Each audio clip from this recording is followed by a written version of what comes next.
Kap 20. Kien l-ewwel jum tal-ġimgħa.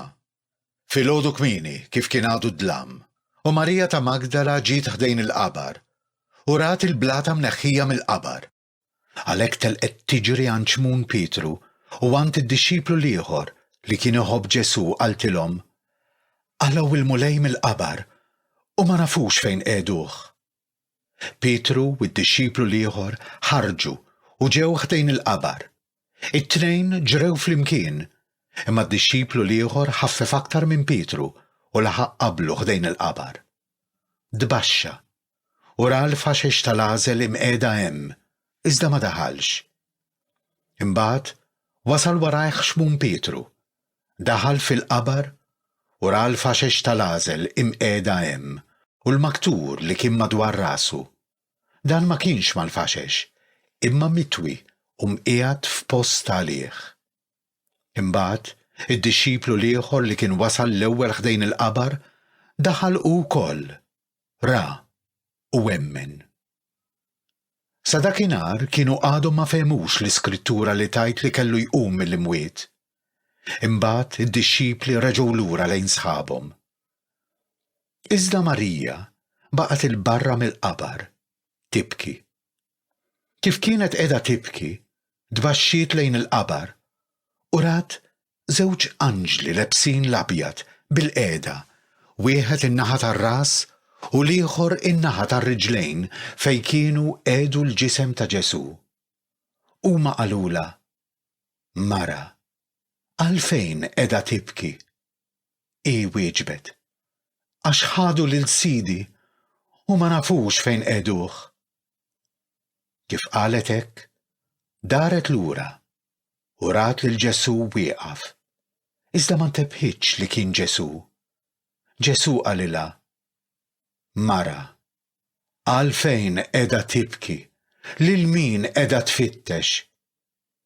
Hi ħasbet li kien il-ġardinar u qaltlu: Sinjur, jekk ħadtu int minn hawn, għajdli fejn qiegħdtu u jien inġibu lura. Ġesù sejħilha: Marjam. Hi daret u qaltlu bil-ludi: Rabbuni, jiġifieri Mgħallem.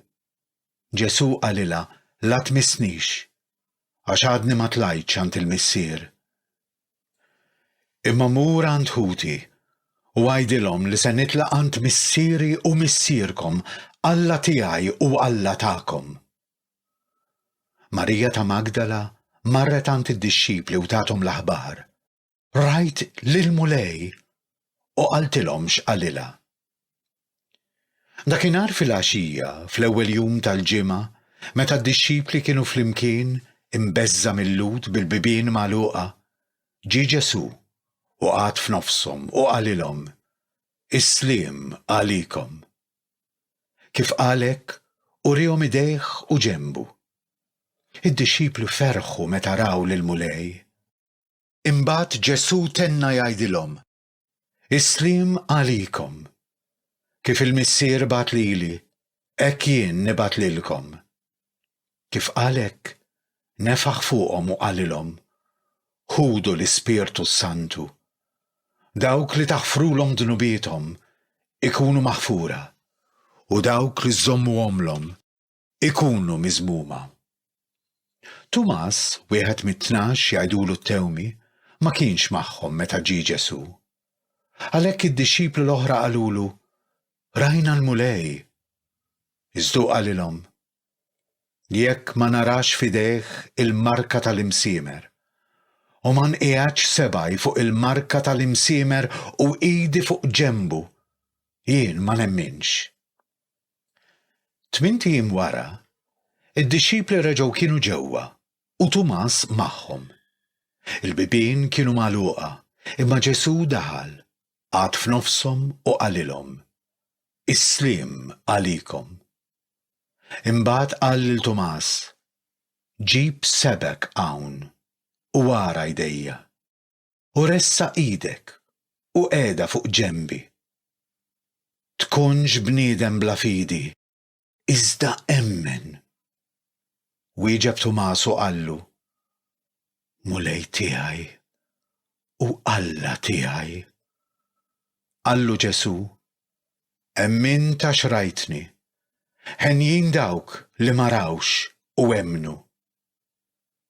Hemm ħafna sinjali oħra li Ġesu għamel quddiem id-dixxipli tiegħu u li mhumiex imniżla f'dan il-ktieb. Iżda dawn inkitbu sabiex intom temnu li Ġesu hu l-Messija l-liben ta' Alla u biex bit-twemmin tagħkom ikollkom il-ħajja f'ismu.